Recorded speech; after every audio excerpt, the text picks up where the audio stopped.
What happens when a man who has mastered silence finally allows the truth to speak for him?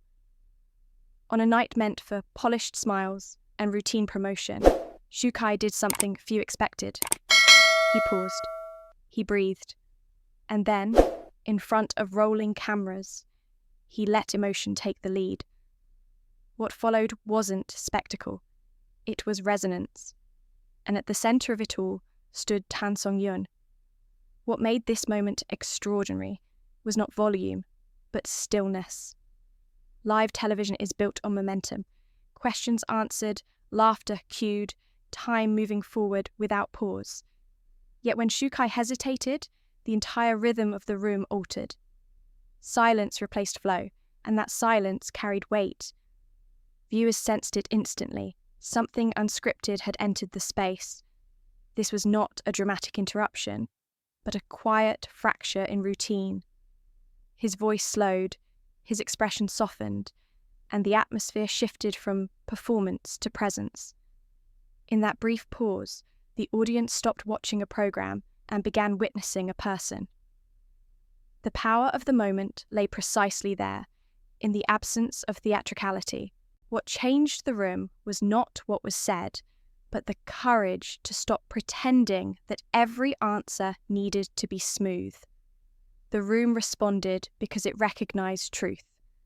When a public figure allows uncertainty to surface, it creates an emotional vacuum that draws everyone closer. For a few minutes, the distance between celebrity and audience dissolved, replaced by something rarer: shared attention, grounded in sincerity. Courage is often misrepresented as confidence without cracks, yet this moment reframed bravery as something quieter and more demanding: the willingness to be accountable.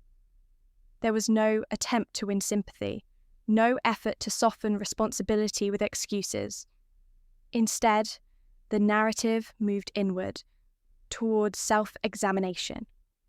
To admit emotional absence is to confront one's own limitations. That admission requires more strength than deflection ever could. In an industry where success is measured by control, relinquishing control becomes an act of defiance against expectation. This kind of courage does not seek applause. It risks discomfort. What resonated most strongly was the absence of self-centered drama. The focus remained on growth rather than guilt, on learning rather than absolution. Viewers recognized this distinction instinctively.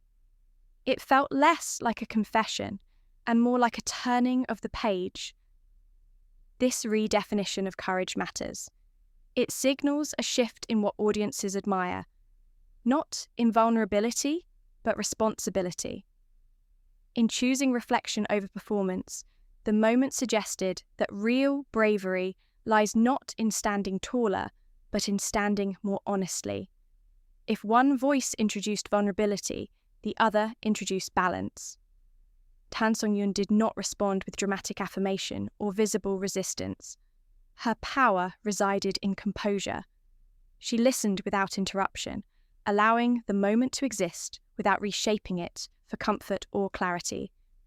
This restraint gave the scene its depth. Silence, when chosen deliberately, becomes a form of communication. Her measured presence grounded the emotional intensity, preventing it from tipping into spectacle. In doing so, she embodied a form of strength that is rarely highlighted: stability without dominance. Many viewers recognized something deeply familiar in her response. It reflected emotional maturity, the ability to hold space without rushing to resolve it. There was dignity in her stillness, an assurance in her calm. Her gravity did not pull attention towards herself, yet it anchored the entire exchange. By neither escalating nor retreating, she allowed sincerity to stand on its own. In that balance, the moment found credibility.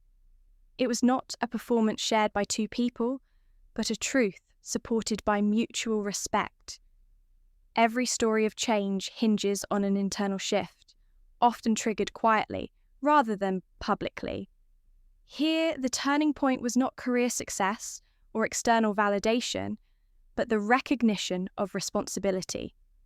It marked a transition from ambition-driven momentum to intentional presence. This shift is rarely discussed openly, especially in public narratives. It requires acknowledging that achievement alone cannot compensate for emotional absence. Choosing to slow down, to reprioritize, signals an understanding that relationships demand more than availability. They require attention. What made this turning point resonate was its universality. Many viewers recognized the pattern, chasing progress while postponing connection, assuming there will always be time later. The moment challenged that assumption gently, without condemnation. Rather than framing responsibility as burden, it was presented as grounding. Responsibility became a guide, not a weight. That reframing offered reassurance. Maturity does not diminish freedom. It clarifies it. This unspoken turning point transformed the narrative from reflection to direction. It suggested not just regret for the past, but intention for the future, an idea that lingers long after the screen fades.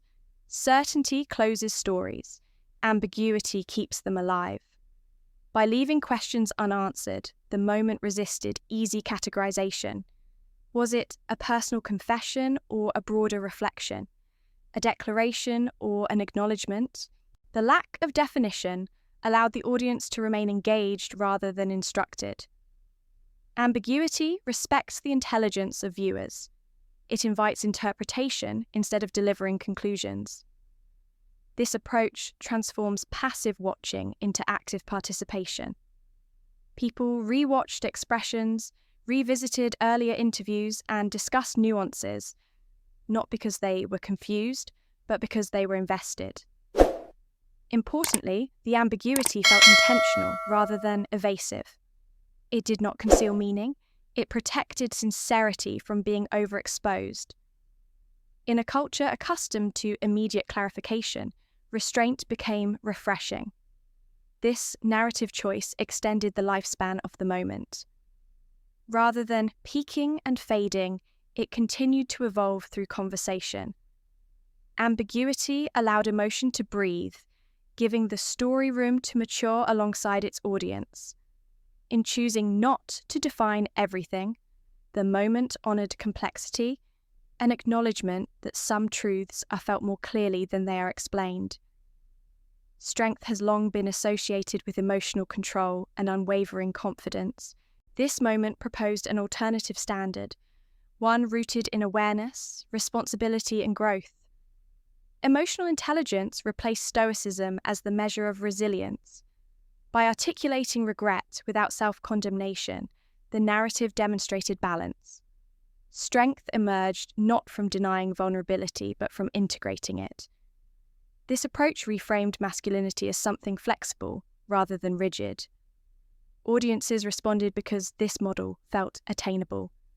It did not require perfection, only honesty and effort. The willingness to learn, to listen, and to adjust became the defining traits of maturity. This shift matters culturally. As conversations around mental health and relationships become more open, representations of strength must evolve accordingly. The moment aligned with that evolution, offering a version of resilience that prioritizes connection over control. Rather than diminishing authority, this form of strength enhanced credibility. It suggested that true confidence does not fear introspection. In redefining strength this way, the moment contributed to a broader conversation about what it means to grow responsibly in public life. Behind the lights and the scripts, there are still human hearts, learning, stumbling, and choosing again. On that evening, viewers weren't just watching celebrities. They were witnessing a reminder that growth is possible and that love, when handled with care, can be quietly transformative. If you appreciate thoughtful, emotionally rich stories from the world of Asian entertainment, subscribe to LVT-SHOWBIZ, give this video a like, and turn on notifications so you don't miss what's next. Thank you for watching and for choosing stories that value empathy over noise.